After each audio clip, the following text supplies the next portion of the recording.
ഓം ശ്രീ നാരായണ പരമഗുരവേ നമഃ. ശ്രീനാരായണ ഗുരുദേവ കൃതി ദൈവദശകം ലഘുവ്യാഖ്യാനം ശ്ലോകം 5. ധർമ്മിയും ധർമ്മവും ഒന്നു തന്നെ. ദൈവം ശാശ്വതമായ ധർമ്മിയും ഉദിച്ചസ്തമിക്കുന്ന പ്രപഞ്ചം ആ ധർമ്മിയുടെ ധർമ്മവുമാണെന്ന് നാം ധരിച്ചു കഴിഞ്ഞിട്ടുണ്ടല്ലോ. പ്രപഞ്ചമെന്ന ധർമ്മം ഉദിച്ചു നിലനിൽക്കുന്ന വേളയിലും ധർമ്മിയുമായി ഒരിക്കലും അത് വേർപെടുന്നില്ല എന്നാണ് 4-ാം പദ്യത്തിൽ വിവരിച്ചിരിക്കുന്നത്. സത്യദർശനത്തിലെ ആദ്യത്തെ പടിയാണ് ഇത്. ഭിന്ന പദാർത്ഥങ്ങളെപ്പോലെ കാണപ്പെട്ടുകൊണ്ടിരിക്കുന്ന പ്രപഞ്ച ഘടകങ്ങൾ വാസ്തവത്തിൽ അവയ്ക്ക് ആശ്രയമായ ധർമ്മിയിൽ നിന്നും ഏതെങ്കിലും തരത്തിൽ ഭിന്നങ്ങളാണോ? അടുത്ത പടിയായി ഒരു സത്യാന്വേഷിയുടെ മുന്നിൽ ആവിർഭവിക്കുന്ന ചോദ്യം ഇതാണ്.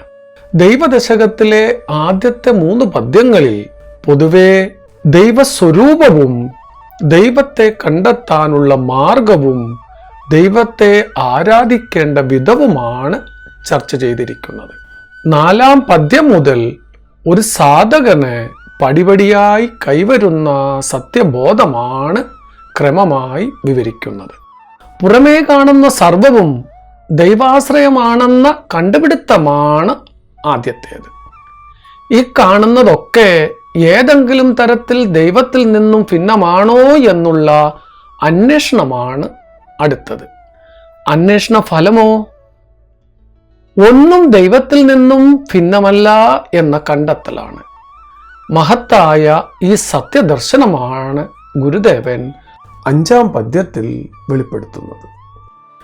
നീയല്ലോ സൃഷ്ടിയും സൃഷ്ടാവായതും സൃഷ്ടിജാലവും, നീയല്ലോ ദൈവമേ സൃഷ്ടിക്കുള്ള സാമഗ്രിയായതും.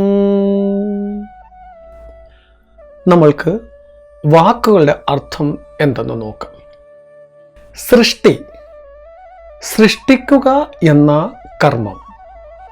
സ്രഷ്ടാവ്, സൃഷ്ടിക്കുന്ന ആൾ. സൃഷ്ടിജാലവും, സൃഷ്ടിക്കപ്പെട്ടു കാണപ്പെടുന്ന എല്ലാ പദാർത്ഥങ്ങളും. സൃഷ്ടിക്കാനുള്ള സാമഗ്രി, സൃഷ്ടിക്ക് ആവശ്യമുള്ള വസ്തുവകകൾ എല്ലാം. ഈ പദ്യത്തിൻ്റെ ഉള്ളടക്കം ഇങ്ങനെയാണ്. സൃഷ്ടിക്കുക എന്ന ക്രിയയും അത് നടത്തുന്ന സൃഷ്ടികർത്താവും ദൈവമേ അങ്ങു തന്നെയാണ്. സൃഷ്ടിക്കപ്പെട്ടു കാണുന്ന എല്ലാ പ്രപഞ്ച ഘടകങ്ങളും ദൈവം തന്നെയാണ്. സൃഷ്ടിക്ക് മുൻപ് അതിനാവശ്യമായിരുന്ന വസ്തുവകകളും അല്ലയോ ദൈവമേ അങ്ങു തന്നെയാണ്. സൃഷ്ടിയും സൃഷ്ടികർത്താവും ദൈവം തന്നെ. അചഞ്ചലവും നിർവികാരവുമായ ഘനീഭൂത ബോധമാണ് പ്രപഞ്ചത്തിൻ്റെ പരമകാരണം. അതുതന്നെയാണ് ദൈവം. ഈ ദൈവത്തിൽ അതിനൊരു ചലനവും സംഭവിക്കാതെ ദൈവശക്തിയായ മായ സ്പന്ദിച്ച് ചലിക്കാൻ തുടങ്ങുന്നതോടെയാണ് സൃഷ്ടി ആരംഭിക്കുന്നത്. സൃഷ്ടിയുടെ ആരംഭം തന്നെയാണ് കർമ്മത്തിൻ്റെയും ആരംഭം. മായ സ്പന്ദിക്കാൻ തുടങ്ങുന്നതോടെ കർമ്മവും സൃഷ്ടിയും ഒരുമിച്ച് ആരംഭിക്കുന്നു എന്ന് ചുരുക്കം. മായയുടെ സ്പന്ദന പ്രവാഹത്തോടെ ആദ്യം വ്യക്തമായി പൊന്തിവരുന്ന പ്രപഞ്ച ഘടകമാണല്ലോ നാം മുൻപ് വിവരിച്ച മുഖ്യ പ്രാണൻ അഥവാ ദൈവമഹിമ. ദൈവമഹിമയായ ഈ പ്രാണനാണ് വീണ്ടും കർമ്മഗതിയുടെ വേഗം വർദ്ധിപ്പിച്ച് മറ്റെല്ലാ പ്രപഞ്ച ശരീരങ്ങൾക്കും രൂപം കൊടുക്കുന്നത്. ഇവിടെ ദൈവശക്തിയായ മായ ഉൾപ്പെടെ എല്ലാം ദൈവസ്വരൂപത്തിൽ ഒളിഞ്ഞു കിടന്നവയാണ്. സ്പന്ദിക്കാൻ തുടങ്ങിയതോടെയാണ് ശക്തിയും അതിൻ്റെ ആദ്യത്തെ പ്രകടരൂപമായ മഹിമയും അറിയപ്പെടാൻ തുടങ്ങിയതു തന്നെ. ഇനിയും ശക്തി സ്പന്ദനം നിലച്ചാൽ ശക്തി ഉൾപ്പെടെ എല്ലാം ശക്തനിൽ ഒളിഞ്ഞു മറയുകയും ചെയ്യും. അപ്പോൾ ശക്തൻ മാത്രമേ ഉണ്ടായിരിക്കുകയുള്ളൂ. അതുകൊണ്ട് ശക്തി സ്പന്ദനത്തോടെയാണ് സൃഷ്ടിയും കർമ്മവും ആരംഭിക്കുന്നത്. സ്പന്ദിക്കാൻ തുടങ്ങുന്നതിന് മുൻപ് ശക്തി ശക്തന്റെ അഭിന്നാംശം തന്നെയായിരുന്നു. ശക്തിയുടെ സ്വരൂപവും അതിൻ്റെ അഭിന്നതയും അടുത്ത പദ്യത്തിൽ നാം വിസ്തരിച്ച് ചർച്ച ചെയ്യും. എന്തായാലും ശക്തി സ്പന്ദിക്കാൻ തുടങ്ങുന്നതിന് മുൻപ് ശക്തൻ മാത്രമേ ഉണ്ടായിരുന്നുള്ളൂ എങ്കിൽ മായ സ്പന്ദനമായി പിന്നീട് കാണാൻ തുടങ്ങുന്നതും ആ ശക്തനല്ലാതെ മറ്റാരുമാകാൻ ഇടയില്ലല്ലോ. അപ്പോൾ മായാസ്പന്ദന രൂപത്തിലുള്ള കർമ്മം അഥവാ സൃഷ്ടി ദൈവസ്വരൂപത്തിൽ തന്നെ സംഭവിക്കുന്ന ഒരു പ്രകടനമാണ്. ഈ പ്രകടനം നടക്കുമ്പോഴും വസ്തു ദൈവമല്ലാതെ രണ്ടാമത് ഒന്നില്ലെന്നുള്ളതാണ് വാസ്തവം. അതുകൊണ്ടാണ് സത്യദർശികൾ സൃഷ്ടിയെ ഇന്ദ്രജാലത്തോട് ഉപമിക്കുന്നത്. ഇന്ദ്രജാലികൻ തന്റെ ശക്തി കൊണ്ട് പുതിയ കാഴ്ചകൾ ഉളവാക്കുന്നതാണല്ലോ ഇന്ദ്രജാലം. വാസ്തവത്തിൽ അവിടെ വസ്തുവായിട്ടുള്ളത് ഇന്ദ്രജാലികൻ മാത്രമാണ്. മറ്റുള്ളതെല്ലാം ഇന്ദ്രജാലികന് പ്രദർശിപ്പിക്കുകയോ പിൻവലിപ്പിക്കുകയോ ചെയ്യാവുന്ന കാഴ്ചകൾ മാത്രം.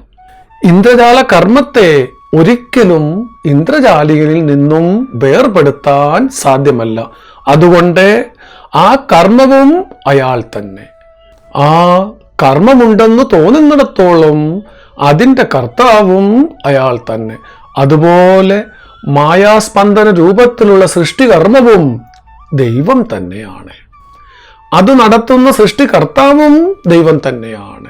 മഹത്തായ ഈ സൃഷ്ടി രഹസ്യം അഥവാ കർമ്മരഹസ്യം ഭഗവാൻ ഗീത 8-ാം അധ്യായത്തിൽ വ്യക്തമാക്കിയിട്ടുണ്ട്. അക്ഷരം ബ്രഹ്മപരമം സ്വഭാവോധ്യാത്മമുച്യതേ ഭൂതഭാവോദ്ഭവ ഗുരോ വിസർഗകർമ്മ സംചിത. ശാശ്വതമായ ബ്രഹ്മമാണ് പരമകാരണം. ഈ സത്യത്തിൻ്റെ സ്വഭാവം അഥവാ ധർമ്മമാണ് പ്രത്യേക ശരീരങ്ങളിൽ കുടികൊള്ളുന്ന ജീവാത്മാക്കൾ അഥവാ അഹന്തകൾ. തന്നിൽ ഒളിഞ്ഞു കിടക്കുന്ന എല്ലാ ഭൂതദൃശ്യങ്ങളെയും പൊന്തിച്ചു കൊണ്ടുവരുന്നതിനെയാണ് കർമ്മം എന്ന് പറയുന്നത്. വിസർഗ ശബ്ദ പ്രയോഗം തന്നെ ഭൂതവർഗമെല്ലാം പരമാത്മ സ്വരൂപത്തിൽ നേരത്തെ ഒളിഞ്ഞു കിടക്കുന്നവയാണെന്ന് സ്പഷ്ടമാക്കുന്നു. അതുകൊണ്ട് ഭൂതവർഗത്തെ വിസർജിക്കുക എന്ന കർമ്മവും പരമാത്മാവ് തന്നെ. ആ വിസർജനം നടത്തുന്ന കർത്താവും പരമാത്മാവ് തന്നെയെന്ന് സംശയമെന്നേ തെളിയുന്നു. ശ്രീനാരായണ ഗുരുദേവനെ പോലെയുള്ള ഉപനിഷത്ത് സത്യദ്രഷ്ടാക്കൾക്ക് നേരിട്ട് അനുഭവപ്പെട്ടിട്ടുള്ള ഈ വസ്തുരഹസ്യമാണ് നീയല്ലോ സൃഷ്ടിയും സൃഷ്ടാവായതും എന്ന ഭാഗം കൊണ്ട് പദ്യത്തിൽ വിവരിച്ചിരിക്കുന്നത്. സൃഷ്ടിജാലവും സൃഷ്ടി സാമഗ്രിയും ദൈവം തന്നെ. മനുഷ്യന്റെ സൃഷ്ടികർമ്മങ്ങളിലെല്ലാം സൃഷ്ടികർത്താവും സൃഷ്ടിക്കപ്പെടുന്ന പദാർത്ഥങ്ങളും വേറെ വേറെ ആയിട്ടാണ് കാണുന്നത്. അതുപോലെ മനുഷ്യന് എന്തെങ്കിലും പദാർത്ഥം സൃഷ്ടിക്കാൻ തന്നിൽ നിന്നും ഭിന്നമായ സാമഗ്രികളും ആവശ്യമാണ്. ഒരു പൊൻപണിക്കാരൻ ആഭരണങ്ങൾ ഉണ്ടാക്കുന്നുവെന്നിരിക്കട്ടെ. പൊൻപണിക്കാരൻ ഉണ്ടാക്കുന്ന ആഭരണങ്ങളാണ് അവൻ്റെ സൃഷ്ടിജാലം. ഈ സൃഷ്ടിജാലം നിർമ്മിക്കാൻ അവൻ ആവശ്യമായി വരുന്ന സാമഗ്രിയാണ് സ്വർണവും പണിയായുധങ്ങളും മറ്റും. ഇവിടെ ആഭരണങ്ങൾ ഉണ്ടാക്കുന്ന പണിക്കാരനും ആഭരണങ്ങളും അവയ്ക്കാവശ്യമായ സാമഗ്രികളും എല്ലാം വേറെ വേറെയാണ്. ഒരു പൊൻപണിക്കാരൻ ആഭരണങ്ങൾ നിർമ്മിക്കുന്നത് പോലെയാണോ ദൈവം പ്രപഞ്ചത്തെ നിർമ്മിക്കുന്നത്? സാംഖ്യ തത്വശാസ്ത്രജ്ഞന്മാർ പൊൻപണിക്കാരന് ആഭരണ നിർമ്മാണത്തിന് സ്വർണം എന്ന പോലെ ദൈവത്തിന് പ്രപഞ്ച നിർമ്മാണത്തിന് പ്രകൃതി സാമഗ്രിയായി ഉണ്ടായിരുന്നു എന്ന് വാദിക്കുന്നു. പുരുഷ സാമീപ്യം അഥവാ ദൈവ സാമീപ്യം കൊണ്ട് പ്രചോദിതമായ പ്രകൃതിയാണ് സ്വർണം ആഭരണങ്ങളായി മാറിയിരിക്കുന്നത് പോലെ പ്രപഞ്ച ഘടകങ്ങളായി മാറിയിരിക്കുന്നു എന്നതാണ് അവരുടെ സിദ്ധാന്തം. പൊൻപണിക്കാരനും സ്വർണവും എന്ന പോലെ ദൈവവും പ്രകൃതിയും വേറെ വേറെ ആണെന്നും അവർ കരുതുന്നു. വേദാന്ത ശാസ്ത്രവും ദൈവത്തെയും പ്രകൃതിയെയും അംഗീകരിക്കുന്നുണ്ട്. പക്ഷേ വേദാന്തിക്ക് പ്രകൃതി ദൈവത്തിന്റെ ശക്തി മാത്രമാണ്. അതുകൊണ്ട് തന്നെ ദൈവവും പ്രകൃതിയും ഒന്നാണ്. ഉണ്ടായി മറയുന്ന കാര്യരൂപങ്ങളായി കാണപ്പെടുന്ന പ്രപഞ്ച ഘടകങ്ങളുടെ പരമകാരണം എന്താണെന്നുള്ള അന്വേഷണമാണ് സത്യാന്വേഷണം. പരമകാരണം ഒരിക്കലും രണ്ടുണ്ടാവാൻ സാധ്യമല്ല. രണ്ടുണ്ടെന്ന് അംഗീകരിച്ചാൽ അതോടെ സ്വാഭാവികമായി മൂന്നാമത് ഒന്നുകൂടി അംഗീകരിക്കേണ്ടി വരും. അങ്ങനെ വന്നാൽ ആദ്യത്തെ രണ്ട് അതോട് പരമകാരണമല്ലായി തീരും. ദൃഷ്ടാന്തമായി പുരുഷനെയും പ്രകൃതിയെയും വെവ്വേറെ പ്രപഞ്ചത്തിന്റെ പരമകാരണങ്ങളായി അംഗീകരിക്കുന്നുവെന്ന് കരുതുക. ഇവിടെ ദൈവവും പ്രകൃതിയും വേറിട്ട് നിൽക്കുകയാണെന്ന് വന്നാൽ അവയ്ക്കങ്ങനെ നിൽക്കാൻ ഇടമരുളുന്ന ആകാശം എന്നൊരു പദാർത്ഥത്തെ മൂന്നാമതായി അംഗീകരിക്കേണ്ടി വരും. അതോടെ ആകാശമാണ് പരമകാരണമെന്നും വന്നു ചേരും.